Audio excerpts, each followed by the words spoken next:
안녕하세요. 저는 작은 카페 하나를 운영하고 있는 40대 여자입니다. 저희 카페는 주로 배달을 위주로 하고 있는 디저트 카페인데요.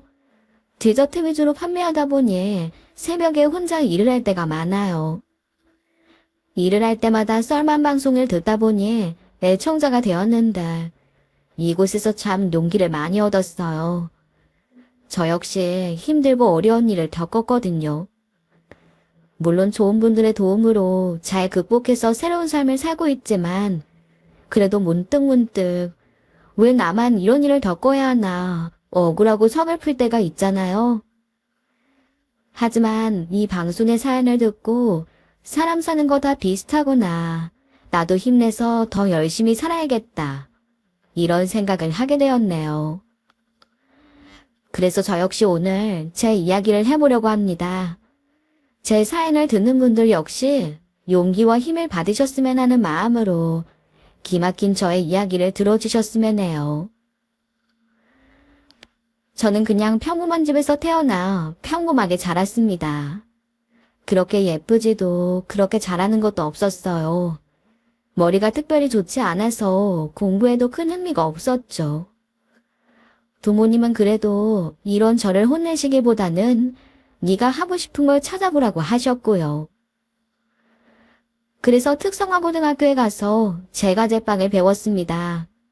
손재주는 있는 편이라서 열심히 빵과 과자를 만들고 하는 건 적성에 잘 맞는 편이었네요.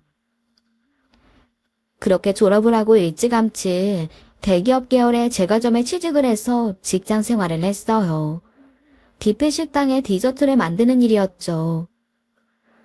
새벽 일찍 출근해서 계속 서서 일을 해야 하는 고된 직업이었지만 그래도 스스로 돈을 번다는 생각에 즐거웠던 것 같아요. 제가 만든 반죽이 예쁜 빵이나 케이크로 만들어져 손님들이 맛있게 먹는 걸 보는 것도 참 기뻤습니다. 그때까지도 저는 딱히 진지한 연애는 해보지 못했어요. 그냥 학교 다닐 때 풋풋하게 만나던 사람이 있었지만 각자 회사 일을 하면서 바쁘다 보니 자연스럽게 헤어졌죠. 그리고도 몇 번 잠깐 만나던 사람들은 있었지만 그닥 인연이 아니었던지 오래가지 못하고 헤어지게 됐어요. 그러던 나이가 28이 되어 이제 슬슬 결혼 생각을 해야 하나 싶은 찰나에 우연히 소개팅이 들어왔어요. 그것도 저희 매장 점장님이 소개해준 사람이었습니다. 제가 일하던 곳이 대기업 계열사다 보니 점장님 역시 좋은 대학을 나온 대기업 직원이었어요. 학벌도 좋고 직장도 좋은 사람이 제게 사람을 소개시켜준다니 약간 의외였습니다. 지금 생각해보면 그때부터 무언가 꿍꿍이가 있다는 걸 알았어야 했던 거죠. 저처럼 평범하게 그지없는 고졸 계약직 직원에게 명문대를 나와 대기업에 다니는 사람이 친구를 소개시켜준다는 건 그냥 봐도 있을 법한 일은 아니잖아요. 그렇다고 뭐 제가 엄청난 미인이거나 한 것도 아니니 말입니다. 하지만 저는 그때 어리고 순진했어요. 평소에 성실한 저를 좋게 봤다. 그러니 내 친구 좀 만나보겠냐. 그 말에 저는 고지고대로 믿어버렸던 것이죠. 점장 같은 사람이 왜 너에게 친구를 소개시켜주냐. 뭔가 이상한 사람 아니냐 잘 봐야 한다. 주변에서 이런 이야기가 있긴 했어요. 하지만 그 역시 전부 질투가 나서 하는 말이라 생각했네요. 긴장해서 나간 소개팅에서 저는 남편을 만났습니다. 이상한 사람 소개시켜주는 거 아니냐는 말을 듣고 저 역시 불안한 마음이 없잖아 있긴 했었지만 그 사람은 저의 그런 불안을 한 방에 날려주는 사람이었어요. 그야말로 보자마자 한눈에 반할 만한 사람이었죠. 키가 훤칠한 데다 오똑한 코에 지적인 눈매, 하얀 피부. 누가 봐도 지적이고 기티가 흘러 넘쳤습니다. 그 사람 또한 명문대를 나와 은행원으로 근무하고 있었어요. 집안도 좋았네요. 게다가 시아버지가 꽤 큰 중견기업을 운영하고 계셔서 경제적으로도 넉넉했어요.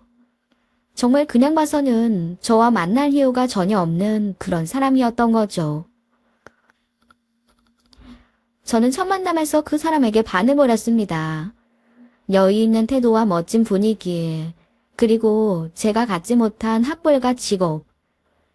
정말 그때 그 사람은 저에게 완벽한 남자 그 자체였어요. 그래서 저와는 절대 잘 되지 않으리라 생각했죠. 하지만 그 사람은 의외로 제게 호감을 보이더군요. 처음 만나 식사를 하고 차를 마시러 가서는 제게 이렇게 말했어요. 저는 은주 씨와 다음에 또 만나고 싶은데 은주 씨는 어떻게 생각해요? 저는 정말 깜짝 놀랐죠. 네, 정말요? 또 만나실 거예요? 아, 은주 씨만 좋으시다면요. 싫으시면 어쩔 수 없지만. 아니에요. 저도 좋아요. 아니, 의외라서요. 의외라뇨? 남녀가 소개팅을 하고 다음 약속을 또 잡는 게 뭐가 어때서요? 저는 그야말로 몸둘 바를 모르겠더군요. 아, 저를 마음에 안 들어 하실 줄 알았어요. 너무 멋지셔서. 저를 그렇게 잘 봐주셔서 너무 감사하네요. 저야말로 은지 씨처럼 좋은 분 만나서 오늘 기분이 너무 좋은데요. 그럼 저희 다음에 또 만나는 거죠? 그날 저를 보며 환하게 웃던 그 사람이 얼마나 멋지던지 저는 넋을 잃었어요. 아직도 그날의 그 사람의 표정이 정말 생생하게 기억이 나는 걸 보면 저의 운명은 어쩌면 그 순간 결정되었던 것인지도 모릅니다. 처음 만나던 날 전 그 사람에게 반해버렸고 얼마 지나지 않아 마음은 물론 온몸을 그에게 바치게 되어버렸죠. 그때는 그가 죽으라면 죽는 신용까지 할 정도였어요. 그렇게 사랑에 빠져있던 나날들은 얼마나 행복했는지 모릅니다. 행복하고 또 행복했죠. 그 무엇도 부러운 게 없었네요. 주변 사람들은 제 남자친구를 보면 다들 입을 떡 벌렸어요. 심지어 우리가 팔짱을 끼고 지나가면 그 사람 얼굴을 보고 제 얼굴을 한 번 더 보기도 했습니다. 그래서 더 행복하기도 했던 것 같아요. 누구나 탐낼만한 남자가 제 남친이라는 사실에 저는 취해 있었던 것 같네요. 하지만 한편으로는 그럴수록 전 이 사람보다 모자라고 못한 사람이라는 생각이 점점 깊어졌어요. 지금 생각해보면 제 자존감을 깎아먹는 연애였고 사랑이었지만 그때 전 알지 못했던 겁니다. 두 번째 만남 이후 우리는 바로 사귀기로 하고 아주 빠르게 깊은 관계가 되었습니다. 하지만 그의 태도는 미지근했죠. 만날 약속도 잡고 어느 연인들처럼 데이트도 하고 때로는 관계를 가지기도 했지만 그 사람은 다정하진 않았어요. 다정하게 사랑을 속삭이거나 저를 애지중지하지도 않았네요. 그렇다고 뭐 차갑거나 나쁘지도 않았죠. 어쩌면 그런 것이 더 저를 애타게 하고 더욱 매달리게 했는지도 모릅니다. 그렇게 만난 지 6개월쯤 되었을까? 그는 뜻밖의 말을 꺼내더군요. 우리 빨리 결혼하자. 너도 나이도 있고 하니 그냥 이렇게 만나고 하는 시간 아까워. 얼른 결혼해서 편하게 지내고 싶어. 저는 솔직히 좀 놀랬어요. 사귀고는 있었지만 그는 늘 저에게 미지근한 감정을 가지고 제하는 것을 알고 있었거든요. 그래서 절대 결혼까지는 가지 못하리라 생각했던 것이죠. 그랬던 사람이 사귄 지 1년도 안 되어서 결혼 이야기를 꺼낼 것이라고는 상상도 하지 못했기 때문입니다. 오히려 제가 되물어볼 정도였으니까요. 진심이에요? 진짜 나랑 결혼할 거예요? 그가 저를 쳐다보더니 무심히 이러더군요. 진짜지. 그럼 내가 하지도 않을 건데 이런 얘기를 하겠어? 저는 그 말을 듣고 바보같이 울어버렸습니다. 감동을 받은 거였는지 아니면 안심이 되었는지는 잘 모르겠어요. 제가 눈물을 흘리자 그는 저를 물끄러미 보더니 이렇게 말했어요. 뭘 울기는. 그래서 할 거야 말 거야. 할 거지? 응? 제가 고개를 끄덕이자 그는 다시 무심한 표정으로 돌아가더군요. 만약 말이죠. 만약에 과거로 돌아간다면 저는 그때의 나로 돌아가 그 결혼을 말리고 싶어요. 그 사람이 그때 보였던 그 태도는 사랑하는 여자에게 결혼하자고 하는 것이 아니었다고, 결혼 승낙을 받고 기뻐하는 것이 아니라고 말이에요.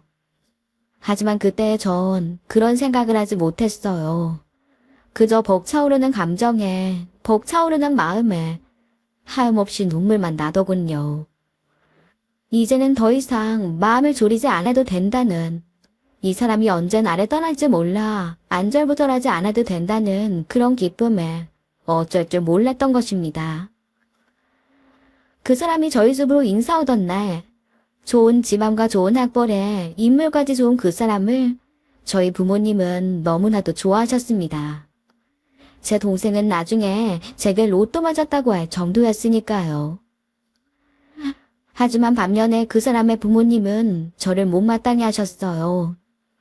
어쩌면 당연한 일일지도 모르겠지만 대학도 나오지 못하고 직업이 변변한 것도 아닌데다가 그렇다고 집안이 좋은 것도 아닌 저를 좋아하실 이유가 없긴 하다고 저도 생각합니다.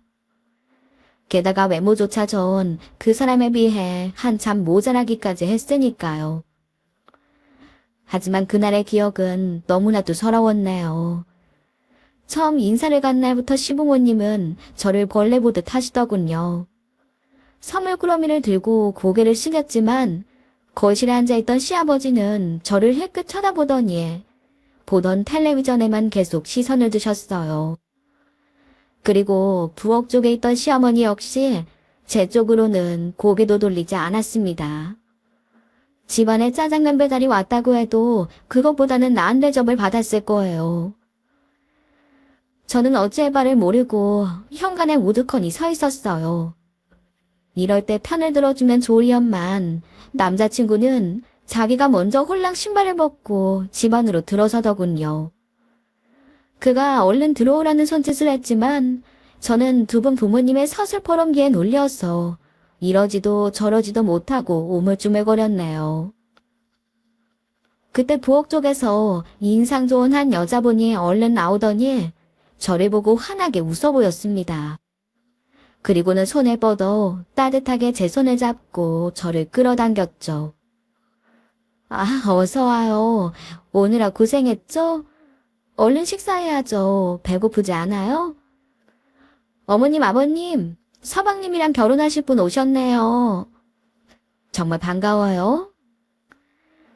그 집에서 저를 유일하게 따뜻하게 반겨준 그 사람은 다름 아닌 남자친구 형의 아내였어요. 저에게는 곧 형님이 될 분이었습니다. 그분은 우물쭈물하는 저를 다정하게 이끌어 자연스럽게 거실에 앉히고 차를 내오며 말을 걸었어요. 식사를 하는 도중에도 음식이 입에 맞는지, 좋아하는 음식이 무엇인지 계속 말을 걸어주고 웃어주셨기 때문에 겨우 마음을 진정시킬 수 있었죠. 아마 그분이 아니었다면 저는 어쩌면 울면서 뛰쳐나왔을지도 모릅니다. 이후로도 시아버지와 시어머니는 제가 무슨 투명인간이라도 되는 듯이 굴었어요. 이것저것 물어보기는커녕 눈길 한 번을 주지 않았네요. 제가 조심스럽게 인사를 했지만 받아주지도 않았죠. 그리고 그건 남편의 형도 마찬가지였습니다. 하지만 그 와중에도 가장 상처가 되었던 것은 남자친구의 반응이었어요.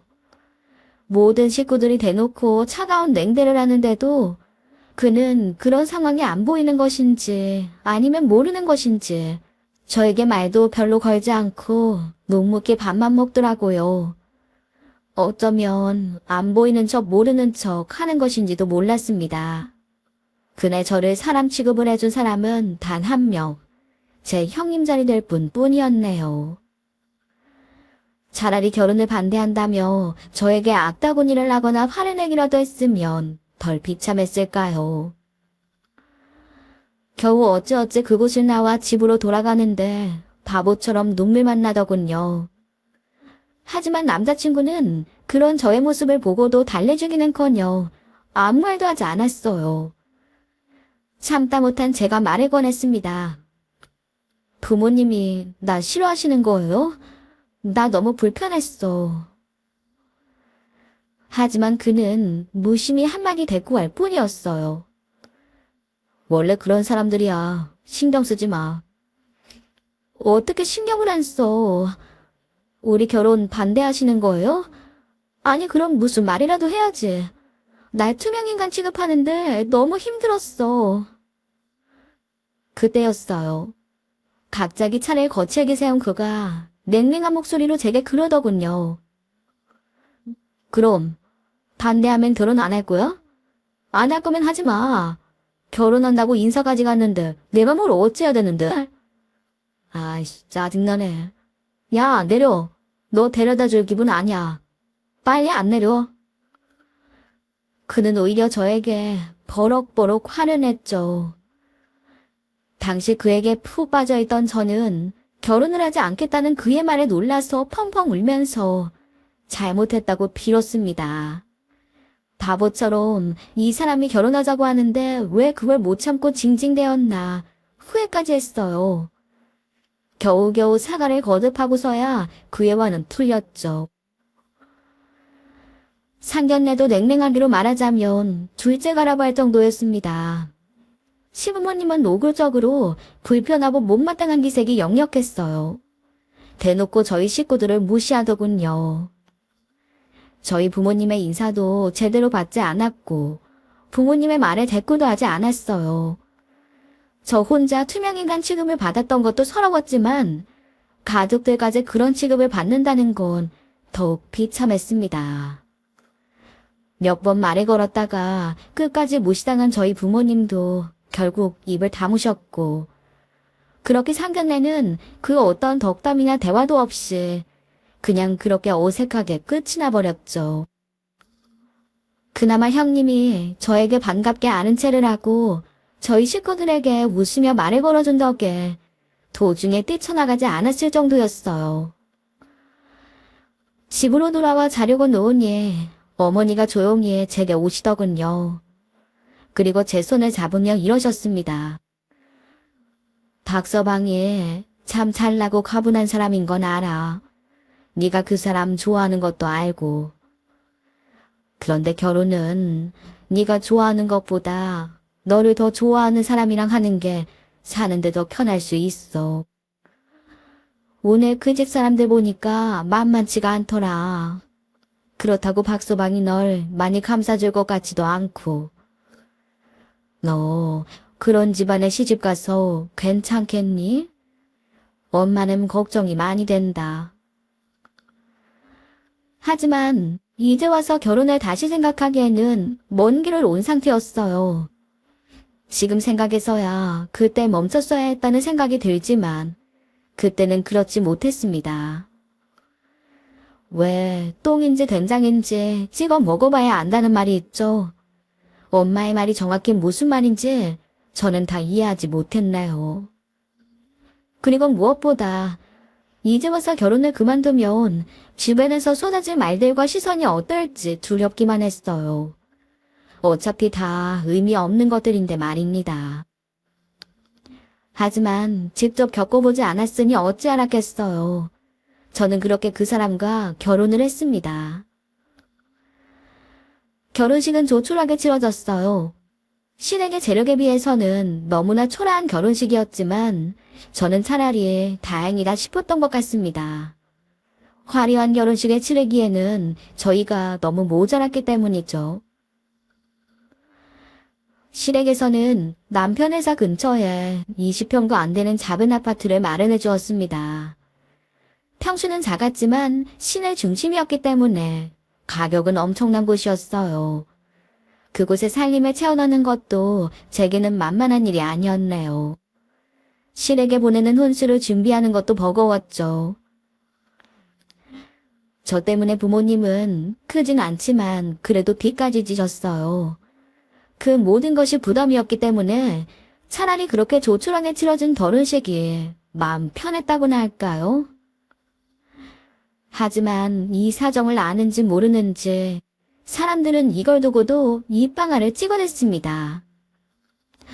아니, 그렇게 돈도 많은 집안이 뭐 이런 데서 결혼식을 해? 큰아들 때는 호텔에서 엄청 화려하게 했으면서 지금 집안 사정이 안 좋나? 그게 아니라 둘째 며느리가 맘에 안 든대잖아. 큰 며느리는 엄청 부잣집 딸에다가 명문대 나온 똑똑한 며느리인데 비해 큰아들은 거의 반백수나 다름없고 이 집안 사랑이 둘째 아들인데 어디 고졸인 여자랑 결혼한대나 봐. 저기 저 집 사모 얼굴 봐. 표정이 나라라도 이런 표정이요.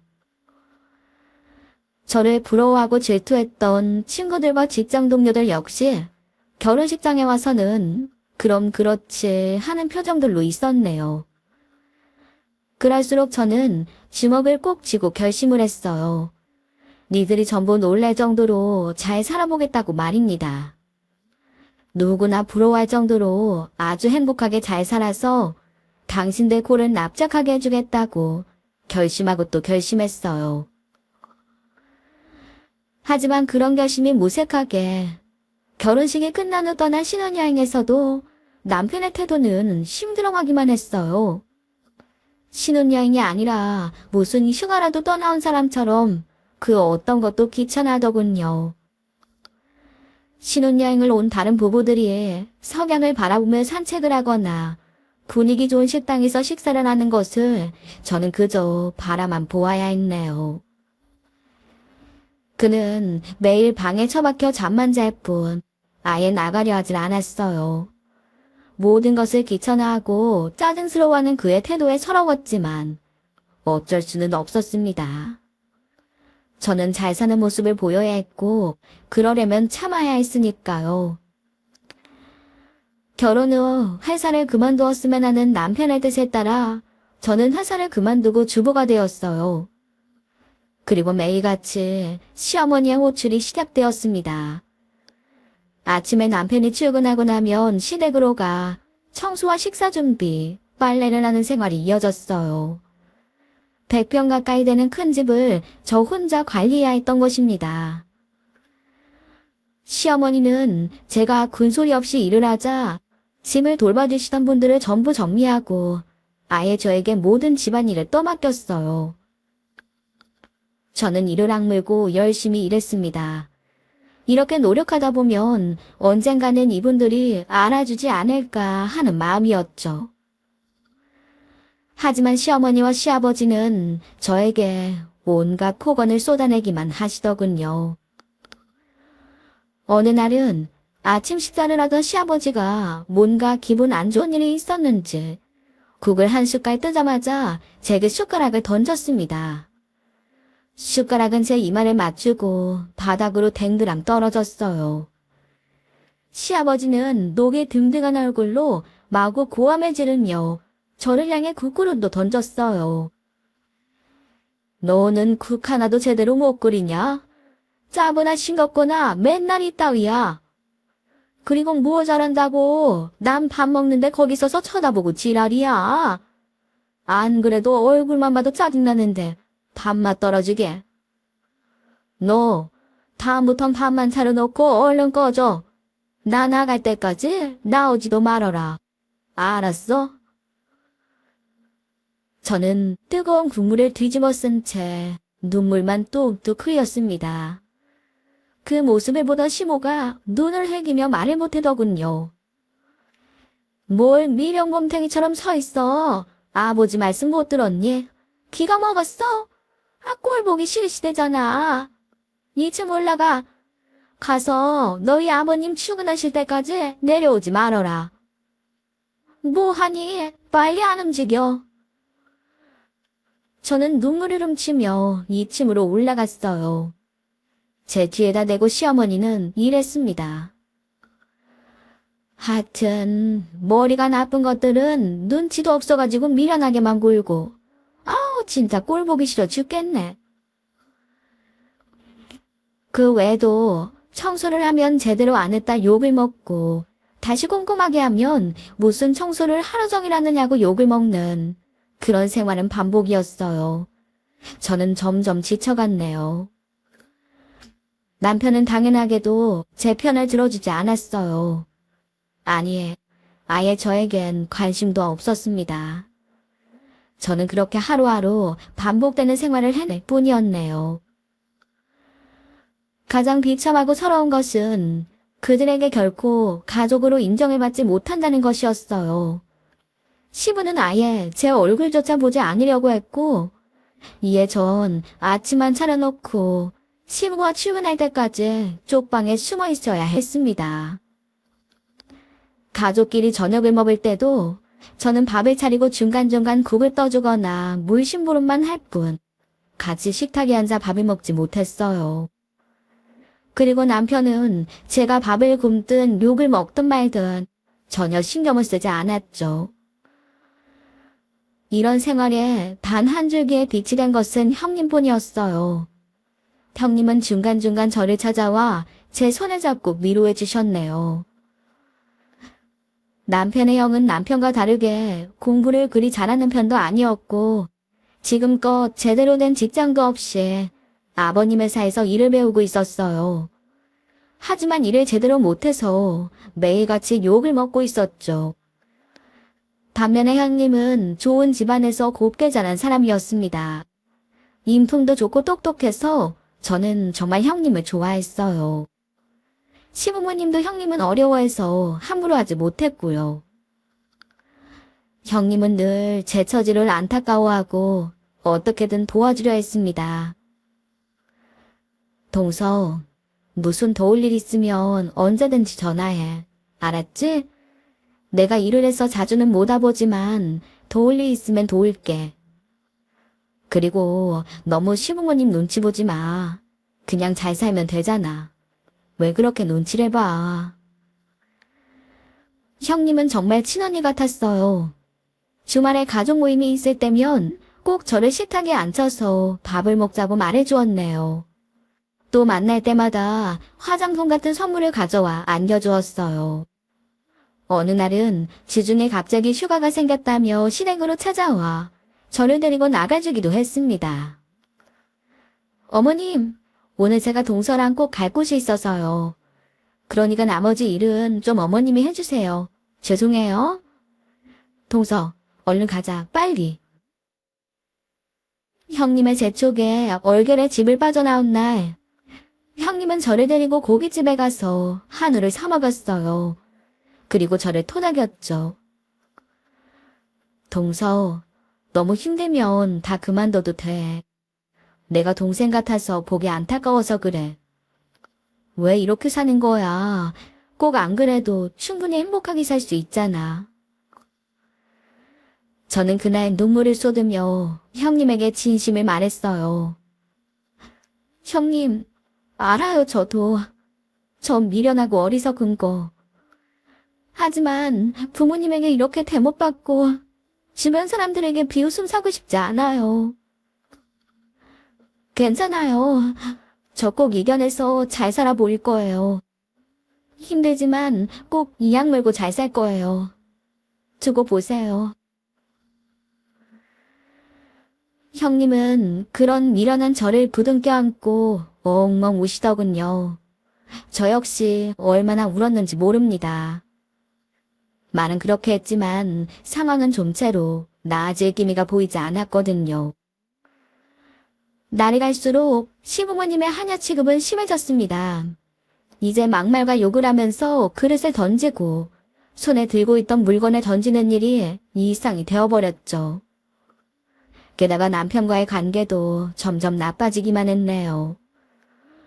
처음에는 그냥 무덤덤하기만 하다고 생각했는데 하루 이틀 퇴근 시간이 늦어지더니 아예 외박까지 하는 애도 생기더군요.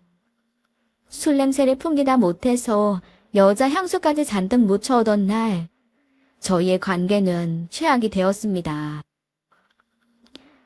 대체 지금 몇 시야? 당신 여자라도 생겼어? 어? 이건 다 뭐야? 대체 당신이 어떻게 이럴 수가 있어? 그러자 남편은 저를 해그 쳐다보더니 짝하고 뺨을 올려붙였습니다. 저는 뺨을 맞고 그대로 그 자리에 쓰러졌죠. 남편은 가소롭다는 듯한 표정으로 이러더군요. 꼴값에 떤다. 야, 결혼하고 나니 네가 내 마누라라도 된 줄 알아? 웃기지 마. 넌 그냥 이대로 있다가 나중에 애 낳치우면 돼. 어디서 주제도 모르고 나대고 있어. 제가 그를 노려보자 다시 한번 주먹이 날아들었습니다. 저는 처음으로 두려움을 느꼈어요. 싫으면 나가. 나가면 되잖아. 헤어지자고. 이게 어디서 눈을 부라려 이 미친년이. 내가 오냐오냐 해주니까 주제 파악을 못하지.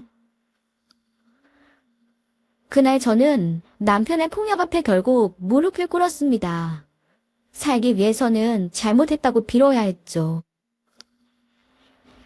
처음 시작이 어렵다고 했나요? 그날 이후로 남편은 술만 먹고 돌아오면 폭력을 휘둘렀어요. 여자와도 아주 대놓고 만나고 다녔네요. 물론 이 남자와 이혼을 생각하지 않았던 것도 아니었습니다. 하지만 그때 친정의 상황에 몹시 좋지 않아졌어요. 아버지가 아프시면서 가세가 많이 기울었던 것이죠. 그래서 제가 매달 보내는 돈이 없으면 당장 생활이 힘들어지는 상황이었습니다.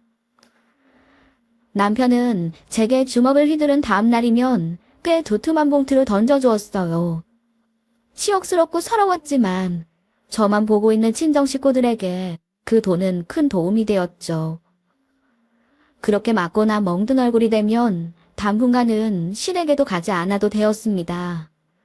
제 멍든 얼굴을 보고 시모도 더 이상 뭐라고 하지 못했기 때문이에요. 참 모진 게 사람이라고. 저는 그렇게 맞으면서도 또 그렇게 살았습니다. 멍이 가시면 다시 시댁에 불려가고 그러다 남편에게 매를 맞고 돈을 받으면 친정에 보내고 이러면서 말입니다. 그렇게 몇 년이 지났을까. 어느 날 청천벽력 같은 소식이 전해졌어요. 병원에서 걸려온 전화였죠. 바로 형님이 큰 사고를 당하셨다는 말이었습니다.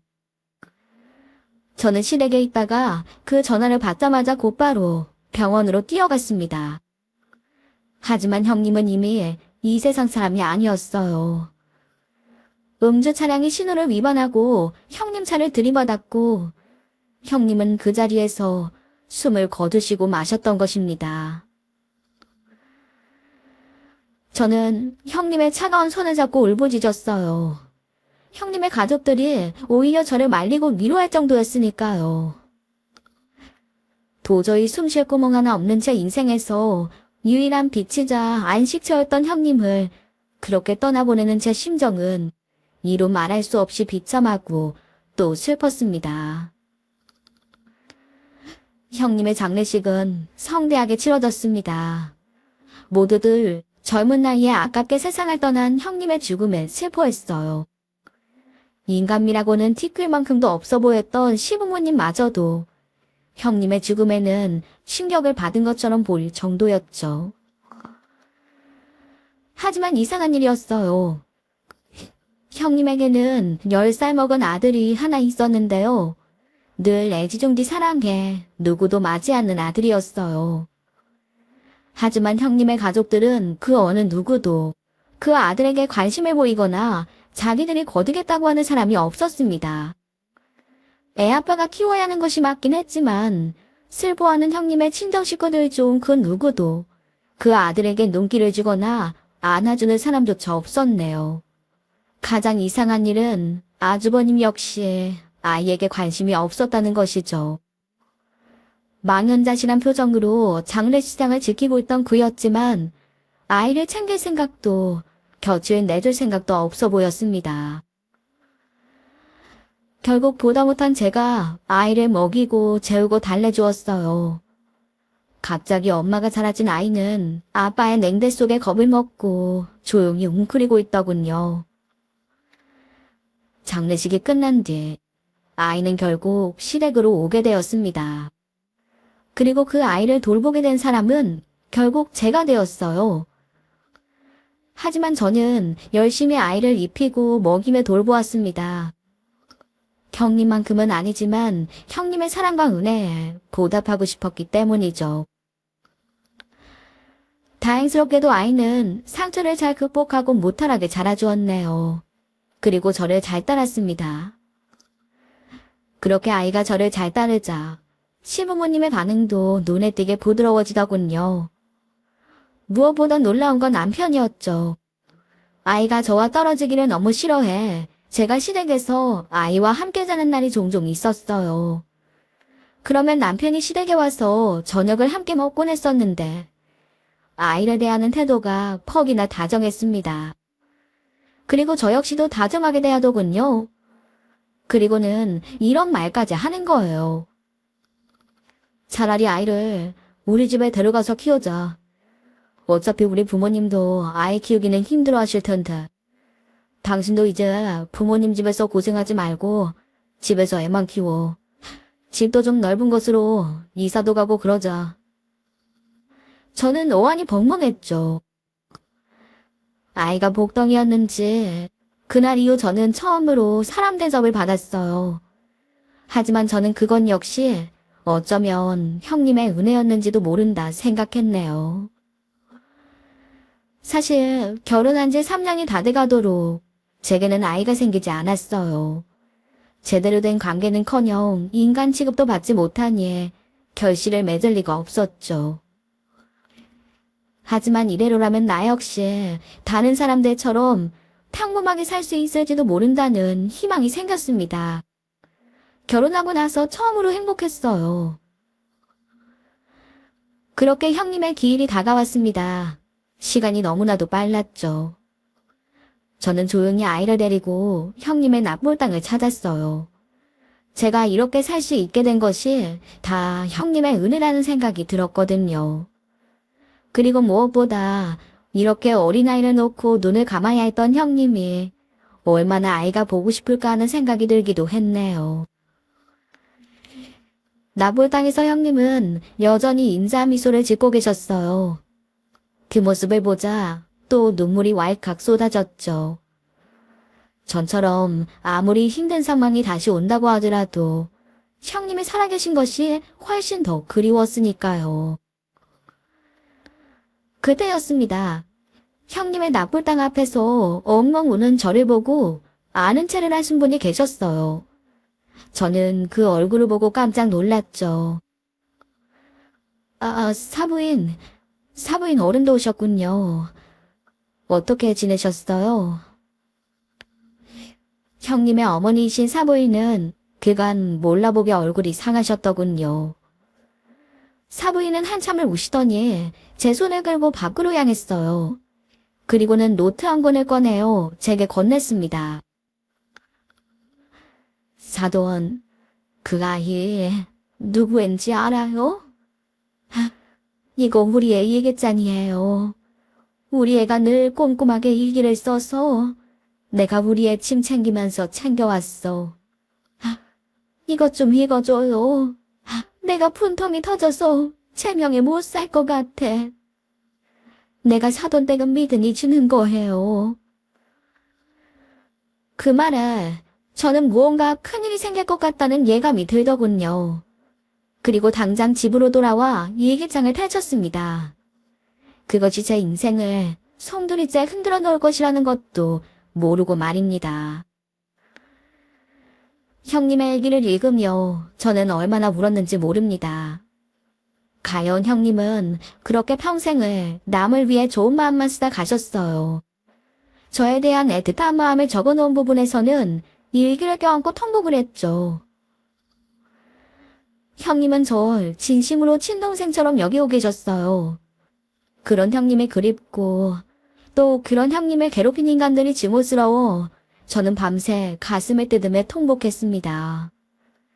그 형님을 괴롭힌 인간들은 다름 아닌 제 시댁 식구들이었죠. 저는 다음날 출근하는 남편에게 당분간 시댁에서 출퇴근하라고 당부했어요. 감기가 온 것 같은데 옮을 것 같으니 아이도 시댁에 데려다 주겠다고 하고 말입니다. 남편은 구발 없이 고개를 끄덕이더군요. 그동안 왜 아이 이야기만 나오면 고분고분해지나 의아했습니다. 저는 그걸 그저 그 사람에게도 가정적인 면모가 있는가 보다 생각했더랬죠. 네, 반은 맞고 반은 틀린 말이었어요. 가정적인 부분이 있는 건 맞는 거였어요. 제가 조카라고 했던 그 아이는 사실 제 남편이라는 인간의 핏줄이었습니다. 그 인간이 저와 결혼 전에 낳았던 아이였거든요. 저는 남편이 출근하자 아이의 짐을 챙겨 시댁으로 향했어요. 그리고 몸이 좋지 않은데 아이에게 옮길 것 같다고 말하고 아이를 맡겼죠. 아이만은 끔찍하게 생각하는 시부모들은 두말 없이 아이를 데리고 들어가더군요. 제 몸은 어떤지 한번 묻지도 돌아보지도 않은 채 말입니다. 그랬습니다. 남편은 학벌 좋고 인물 좋고 집안도 좋은 덕에 여자가 끊이지 않았다고 해요. 그래서 아마 이 여자 저 여자 실컷 만나보던 했던 모양입니다. 그러던 어느 날 한 여자가 임신을 했다며 시댁을 찾아왔다고 하더군요. 기가 막힌 노릇이지만 그냥 결혼을 해서 책임지면 될 일인데 막판에 일이 꼬여버렸던 모양입니다. 막상 아이를 낳고 나자 그 여자가 저런 시부모 밑에서 못 살겠다며 집을 나가버린 것이었죠. 그리고 6개월 만에 다른 남자를 만나 결혼을 하고는 미국으로 떠나버렸다고 해요. 연락처도 전부 바꾸고 그 여자네 식구도 이사를 해버린 상태로 말이죠. 시댁 식구들은 졸지에 미혼부가 되어버린 남편을 위해 방법을 강구하기 시작했고 그 당시 갓 결혼한 상태였던 아주버님 부부에게 아이를 입양시키는 것으로 일은 마무리되었어요. 하지만 당연히 형님이 그걸 받아들이기는 쉽지 않았겠죠. 거기서 시부모들의 악랄한 행동이 저를 경악하게 했습니다. 그들은 갓 결혼한 형님에게 일단 건강검진을 받으라며 자신들이 매수한 산부인과 의사에게 진찰을 받게 했어요. 그리고는 불임 판정을 내렸더군요. 신경을 받은 형님은 눈앞이 캄캄해서 지옥에 떨어지는 기분이었다고 적었습니다. 그때 시부모들은 그 아이를 형님에게 들이민 것이죠. 어차피 아이를 낳지 못하는 몸이니 이 아이를 키우라며 말입니다. 이에 형님은 그것도 어차피 운명이니 남편의 핏줄이 섞인 아이를 내 자식처럼 키우겠다 결심하고 받아들였던 것이죠. 그렇게 형님은 아이를 정성껏 친자식 못지않게 키웠어요. 그리고 아이도 생기지 않아 불임이라고 생각했던 것이죠. 하지만 사업차 출장을 간 도시에서 우연히 복통으로 병원을 찾으며 자신이 불임이 아니라는 이야기를 듣게 되었던 것입니다. 의사는 생리통이 심하고 불규칙적인 것뿐 그 어떤 불임의 징후가 없다며 다시 정밀검사를 받아보라고 권유했던 것이죠. 돌아온 형님은 큰 병원에 가서 검사를 받았고 자신은 온전히 정상이라는 결과지를 받아들고 큰 충격을 받은 듯 했어요. 그리고 곧바로 이전 검사를 받았던 병원으로 찾아가 다른 데로 이야기하지 않으면 고발을 하겠다고 협박을 했죠. 그렇게 알게 된 사실은 불임은 사실 형님이 아니라 아주버님이었다는 것입니다. 그 인간 역시 젊은 시절 방탕한 생활을 하다가 성에 걸렸고 결국 불임이 되어버린 것이었다고 했어요. 또한 이 모든 사실을 숨기고 결혼을 한 것도 모자라 아이가 생기지 않는 원인을 형님에게 뒤집어 씌우고 아이까지 떠넘겼던 것입니다. 그 이후 형님의 일기는 피눈물로 가득했습니다. 남편에 대한 배신감, 시부모에 대한 원망과 자신이 키웠던 아이에 대한 복잡한 마음이 가득했죠. 하지만 그 와중에도 형님은 차근차근 이혼을 준비하고 계셨어요. 모든 증거와 지문을 모으고 변호사 상담도 마친 상태였더군요. 그리고 저를 위한 증거와 지문도 모아두셨어요. 저를 그 집에서 데리고 나가야겠다고 결심하셨던 것이죠. 그 길로 전 사부인을 만나러 갔습니다. 저희는 눈물을 흘리며 형님의 이야기를 한참 나눈 뒤 사부인이 소개시켜준 변호사님을 만나 뵈었죠. 그리고 그날이 다가왔어요. 저는 주말 저녁 몸이 나아졌으니 집으로 가겠다 하고 남편은 물론 남편의 형까지 불렀어요. 시간에 맞춰 시댁으로 가니 가족들이 전부 식탁에 앉아 화기애애하더군요. 제가 오든지 말든지 그 인간들은 식사를 할 때 저를 기다린 적이 단 한 번도 없었어요. 그리고 그날 역시 지들끼리 하하호호 식사를 하고 있었네요. 제가 들어서도 고개 들어 한번 보는 인간이 없었지만 조카 아이만 반색을 하며 저를 향해 다가왔습니다. 하지만 그 아이와 저의 인연도 여기까지였죠. 저는 일하시는 아주머니를 불러 아이를 방으로 들여보냈습니다. 그리고 식탁으로 다가가 물잔을 들었어요. 물이 가득 담긴 물잔을 들어서는 곧바로 남편의 면상 위로 촥 물을 뿌려버렸죠. 그 인간이 깜짝 놀라는 사이에 저는 찰지게 땀을 올려붙였습니다. 짝소리가 나자마자 모든 사람들이 놀라더군요. 저는 그 길로 남편의 옆에 앉은 남편의 형에게도 짝 하고 뺨을 올려붙였어요. 이에 시부모와 남편은 기겁을 하며 자리에서 일어나 고함을 지르기 시작했습니다. 하지만 그 전에 제가 더 앙칼지게 고함을 질렀네요. 다들 가만히 있어. 내 몸에 손 하나 까딱하면 전부 감옥에 쳐넣을 거야. 니들 내가 그동안 가만히 있었더니 진짜 바보 신인 줄 알았지? 이 악내라고 사악한 것들. 나를 속이고 우리 형님을 속이고 다 잘 살 것 같지? 이 짐승만도 못한 것들아. 제가 도끼에 가르쳐 고함을 질렀더니 그 인간들 역시 움찔하더니 그 자리에 가만히 있더군요. 저는 얼빠진 표정으로 있던 남편에게 일갈했습니다. 네 새끼는 네가 책임져야지, 비겁한 새끼. 내가 만만하고 멍청하니까 네 새끼나 길러줄 여자로 보였니?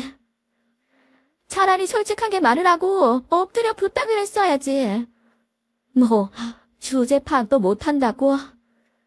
주제 파악을 못하는 건 너야, 이 멍청한 놈아. 그리고 저는 남편의 형에게도 한마디 했어요. 아내가 그렇게 괴로워하는 줄 뻔히 보면서 당신 잘못을 떠넘기고 나니까 잠이 잘 오든. 진짜 당신처럼 한심하고 진 같은 사람은 없을 거야. 얼마나 모자라면 동생애를 지혜로 받아놓니.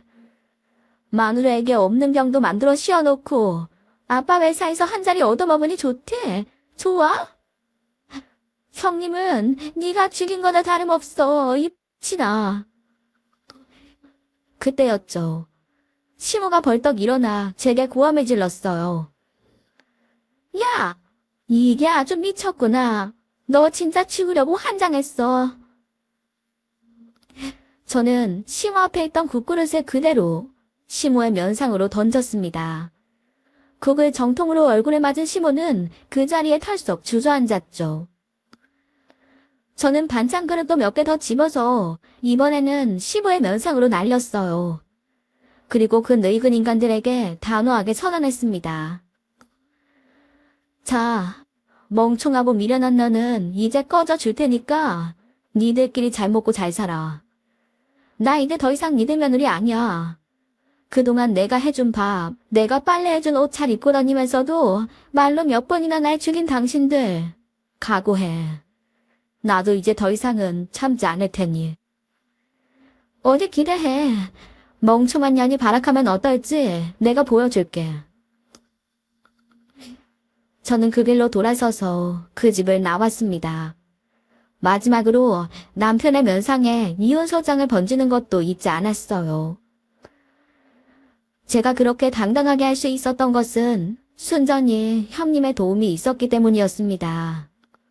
형님은 갑작스런 사고가 있기 전까지 모든 증거를 차분하게 모아놓으셨거든요. 그 속에는 제가 받았던 부당한 대우와 학대의 증거도 있었어요.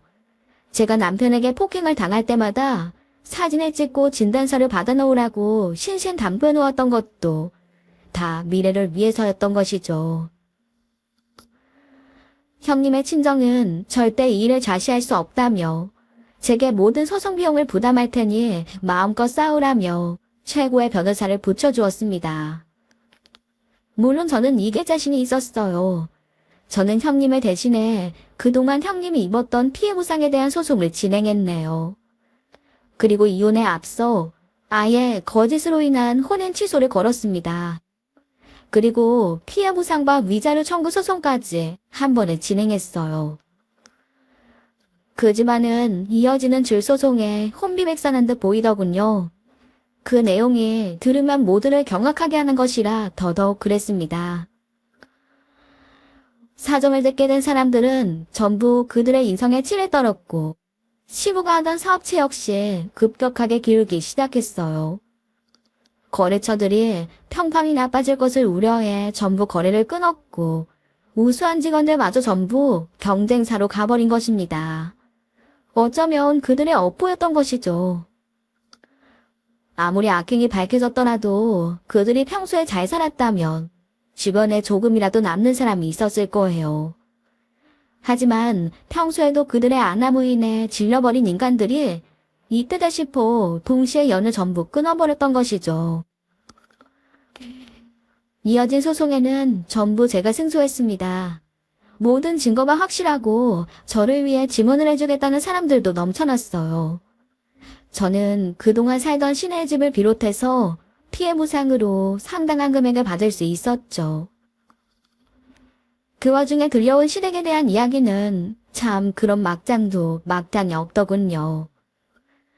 결국 남편의 형은 아이의 호적을 파갈하며 동생과 싸우다 주먹 다짐까지 오갔던 모양입니다. 그리고는 결국 그들끼리 소송을 벌였다고 해요. 그 와중에 결혼에 이혼에 아이에 대한 소문까지 퍼지자 전 남편은 회사를 그만두고 집을 나가버렸다고 하네요. 식구들과도 인연을 끊고 나가버렸다니 끝까지 무책임했던 거죠.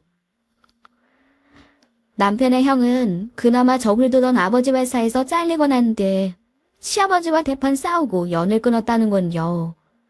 그리고는 가지고 있던 재산과 집도 날리고 월세방을 전전하다 가끔들로 돈을 내놓으라고 난리를 치는 모양입니다. 시부모 역시 형편이 어려워져 개골 같은 집을 팔고 작은 아파트로 이사를 한 뒤 직접 아이를 키우고 있다고 하고요. 가정부는커녕 시어머니도 당장 일이라도 해야 할 처지지만 아직도 정신을 못 차리는 모양이었어요. 하지만 그들이 어떻게 살든 말든 저와는 이제 전혀 상관이 없는 일이죠. 저는 형님을 대신해 진행한 소송에서도 승소했습니다. 당연한 결과였죠. 형님의 친정에서는 그렇게 받은 피해 보상 금액을 전부 저에게 주셨어요. 그리고 형님이 못다한 인생을 대신해 더욱 열심히 살아달라고 하시더군요. 이것이 형님이 바라셨던 것이었을 거라고 말입니다. 저는 형님 친정 근처에 작은 카페를 사들여 디저트 카페를 열었어요.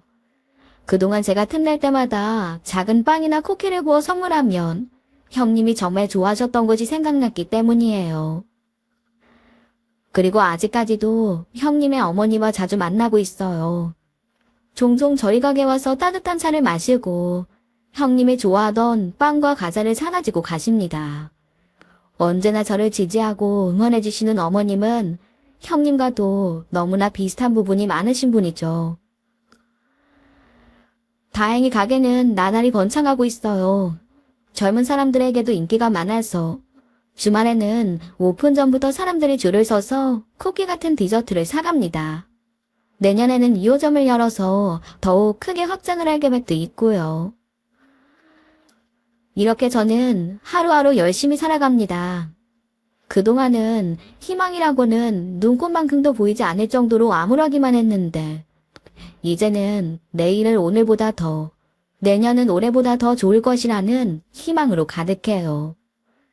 그래서 저는 매일매일 열심히 더욱 노력하고 또 노력하고 있습니다. 사람 사는 일이 그런 것 같습니다. 너무나도 힘들고 어렵고 고통스러운 일이 있으면 또 언젠가는 행복하고 기쁜 일도 있는 거죠. 그러니 희망을 잃지 않고 열심히 살아가야만 하는 것 같아요. 제 사연을 듣는 모든 분들이 용기를 얻으셔서 언젠가 다가올 행복과 기쁨을 꼭 누리셨으면 좋겠어요. 들어주셔서 감사합니다. 자기 자식 귀한 줄 알면 남의 자식 귀한 줄도 알아야 할 텐데 어쩜 시댁 식구들은 그리 염치도 없이 사람을 미워했을까요? 앞으로는 모든 사람들에게 사랑만 받으며 살아가는 하루하루 되시길 응원합니다.